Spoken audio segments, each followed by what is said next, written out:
If you would like to learn how to use a limited palette using high chroma colors, then this video is for you.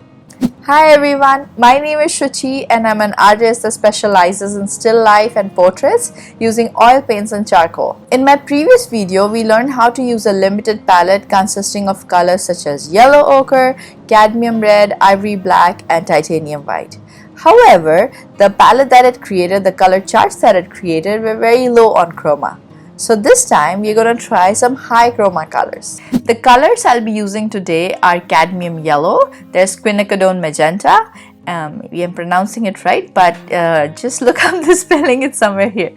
Okay, and the third one is the phthalo turquoise, and the fourth is, as usual, titanium white. So I have all the three primaries and then white. So I won't be showing you how to create this color chart as we've already done that in the previous video, but we'll be using a chart that I pre-created for you, and then we will use it to create this color study of an onion. So without delay, let's get started. Before we start working on the color study, I wanted to quickly show you the color chart that I have created beforehand. Here, I have used a very chromatic palette. As I mentioned earlier, my three colors are cadmium lemon, magenta, and phthalo turquoise, which are my three primaries: yellow, red, and blue. I'm going to start by drawing in the subject using a gray that I created by mixing all the three primaries. I start by creating a rough sketch of the onion. I mark the bottom, then the top, and then the other angles and shapes just by using straight lines. Since this is going to be a color study, I'll be placing more importance on the colors than on the drawing. So this drawing is going to be a very rough sketch, just getting the angles right and just getting an approximate idea of what the still life is. I'm going to fast forward this a bit.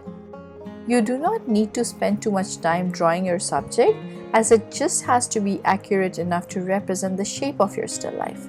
So just stop whenever you're done and you have a basic outline. I'm going to start with my shadow shape and then we'll work from the left and then on the right side. My darkest dark looks like a reddish purple with a tint of yellow in it. The shape next to it looks a bit lighter than this shape and it's more on the bluer side. At this time, I'm just thinking about the shadow shapes and their temperature. Currently, the area I'm painting is all of the same value, but there's a slight variation in temperature. So that's what I'm working on. I'm comparing each shape to the one that's next to it. If you add a color and then you feel like it's too dark, then it's better to always take it off. And next, compare it again with the existing shapes. And then redo it again, like make the color again, reapply it and check to see if it looks right. Yeah, that looks about right. I'm going to fast forward this a bit, but please make sure that to check for values, you'll have to squint, and for checking for temperature, look at the shapes that are already on the canvas. Now I'm going to transition into the light area. Since the light on my subject is on the cooler side, my shadows are going to be a bit warmer compared to the ones that are in the light. So the light area, the colors would be a bit on the cooler side. Make sure to keep your brushes clean to prevent muddy colors. I constantly refer to these charts so that I create colors accurately. Here's how to think when adding a new shape of color. First, check to see if it's cooler or warmer than the color that you already have on your canvas. If it's warm, is it on the yellow side or the red side or orange? And if it's cool, then is it on the blue side or the green side? So this will help you create the colors more accurately. Adding a few light shapes. Now I'll be working on the background, which looks a bit on the greenish side, and as per my charts, it's mostly around the turquoise, more on this side. So let's start creating that color. As it moves on the right, it gets darker, and as it goes up, it gets lighter. That's what I see in the background. So I'm going to continue painting and adding all my different shapes, again comparing it with the existing shapes. and they're not all of the same temperature, so please make sure that whatever shape you're adding, you compare the temperature more accurately to the ones that you already have on your canvas. Background is as important as your main subject and should not be of just one value or temperature.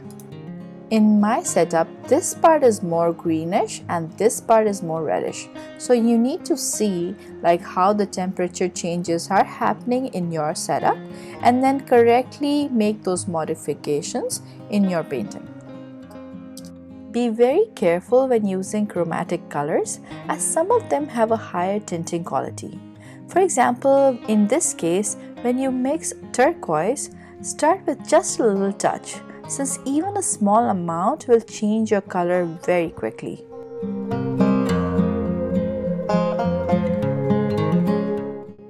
Now I'll be working on the leaves. Again, I see a lot of transitions in temperature and I'm going to add them one after the other by comparing them with the existing shapes. Temperature is important, but value has to still come before temperature, else our painting will not look correct.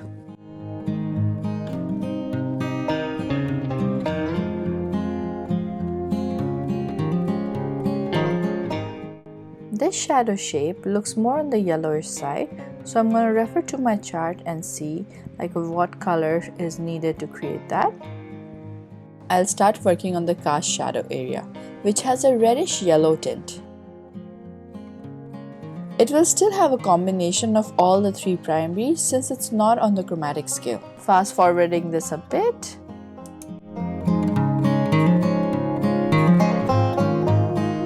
I'll be using a color to paint this transition. This is just one of the methods. Another way you can do is to use a soft brush to create that edge, and that is also going to work. But in that case, you won't get the different temperature variations. So you can either use a soft bristle brush to soften that edge and then later on add the required color on that area.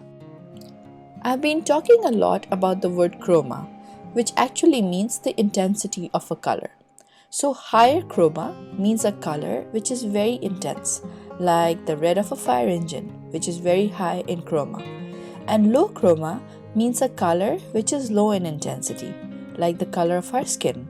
And that means, of course, under natural light conditions. If you light up your setup with an artificial light, which is high in chroma, then all the colors of your subject will now have the effect of that color. For example, if you lit your portrait with, say, turquoise blue, then all the colors, even the worms, will have a bluish tint. Just to clarify, if a color is blue, it doesn't necessarily mean that it's cool.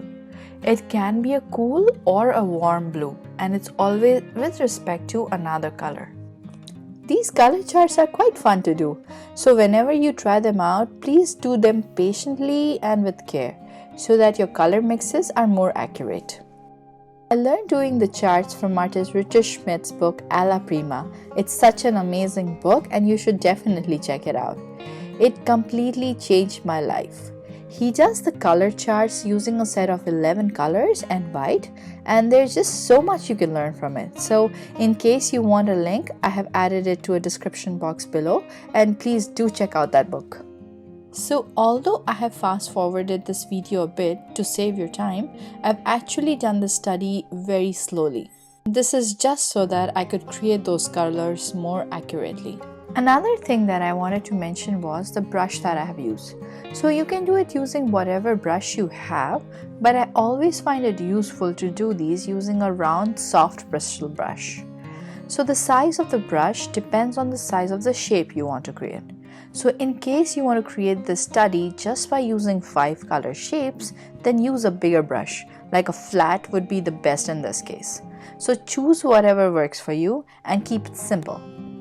However, I would avoid using brushes that create textures, as these studies are more about colors than the brushwork. Maybe we can try that in the future, something about the brushwork study in the same way, but for now, let's just stick to this.